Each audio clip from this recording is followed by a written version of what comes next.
다음 기사도 한번 보도록 하겠습니다. 이제 문재인 대통령이 해외 순방을 마치고 이제 귀국을 했습니다. 이제 관심은 야당과의 협치가 어떻게 되는 거죠? 속도가 붙고 내용도 있을 것이냐는 얘기인데 이제 돌아왔으니까요. 국내 현안들 보고받고 전국 구상을 할 걸로 보입니다.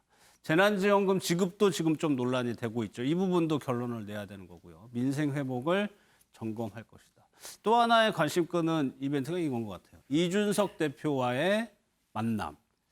윤경호 의원, 이것도 이제 37인가 6의 신임 당대표, 야당의 당대표, 젊은 당대표와 대통령이 만나가지고 협의를 해야 되는 상황이 펼쳐지는 거거든요.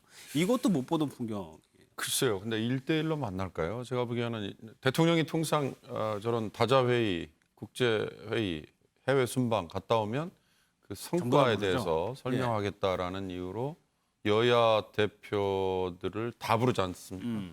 아마 그런 자리를 만들지 않을까 싶고요. 여야 간에 1대1로 만난다. 대통령이 지금 뭐 송영길 대표가 이미 하고 있는 상황에서 이준석 대표하고 1대1로 만나는 건 축하 의사 전하는 거 정도로 그치는 거 아닐까 싶고요. 지금 여야 간에 뭐 그렇게 첨예한 현안이 막 충돌이 돼가지고 완전히 지금 전국이 경색된 상태도 아닌 거 아닙니까? 사실 지금 남아있는 1년 이제 1년도 안 남았잖아요. 예. 이제 흔히 말하는 레임덕 얘기하는데 이때 결국 마지막 이 정부가 그래도 굴러가고 있다, 가동되고 있다, 흔들리지 않고 있다. 이런 그나마 남아있는 신뢰를 줘야 되는 거죠. 그러려면 첫째는 역시 코로나 방역인 거고요. 그리고 둘째는 지난번 선거에서 뭐 매를 엄청 맞았습니다만 부동산 정책이죠. 부동산 정책이 뭐 좀 완화가 되든 아니면 뭐 더 유지가 되든 어찌 됐든 간에 정부가 이 부동산 정책을 하다가 이제 못 하겠다고 손을 놔버렸다. 이런 식의 인상을 주지 않아야 되는 거. 이게 남아 있는 기간 중에 저는 할 일이다 이렇게 봅니다. 예, 정책적인 부분이요. 다음 내용은 탁현민 비서관이 이제 SNS에 올렸다는 것이 조금 일각에서 좀 논란이 됐었던 것 같아요. 대통령 순방의 암호명과 1호기 내부 사진을 개인 계정에 올렸다는 겁니다. 순방 홍보위에서 국가기물을 노출한 거 아니냐는 지적도 나오는데 청와대에서는 문제될 것이 없다라고도 얘기를 하고 있습니다. 신경민 의원께서는 어떻게 보세요? 이 암호명, 그러니까 대통령 순방을 갈 때마다 그게 붙이는 암호명이 있나 봐요. 그거를 이제 얘기를 했다는 거예요. 당연히 있죠. 굉장히 많은 유무선 통신을 해야 되기 때문에 그 해외에 특히 우리하고 지금 대치점에 있는 국가들에게는 알려지지 않는 걸 원칙으로 하는데요. 근데 이게 이제 아마 법적으로 검토를 해보면은 아마 탁비서관 얘기가 맞을 겁니다. 해외 언론에도 보면 미국 대통령의 해외 순방 끝나고 나서 그 암호명이 유수한 언론들에 되게 보도가 되거든요.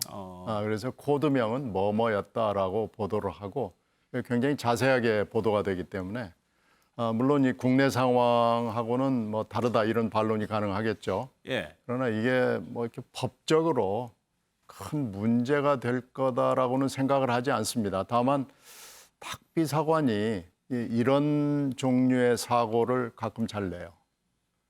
이게 지금 처음 있는 일이 아닌 것 같습니다. 그래서 탁 비서관이 이게 이제 민간이 아니고 국가에 굉장히 중요한 일을 하는 비서관인 만큼 이런 일을 이렇게 자주 하는 것은 저는 맞아 보이진 않습니다. 그래서 개인적으로 공개하는. 네, 좀 신중하게 개인적으로 공개하는 것보다는 뭐 브리핑을 통해서 했다 그러면은 오히려 더 나았지 않았을까 하는 생각이 있고요.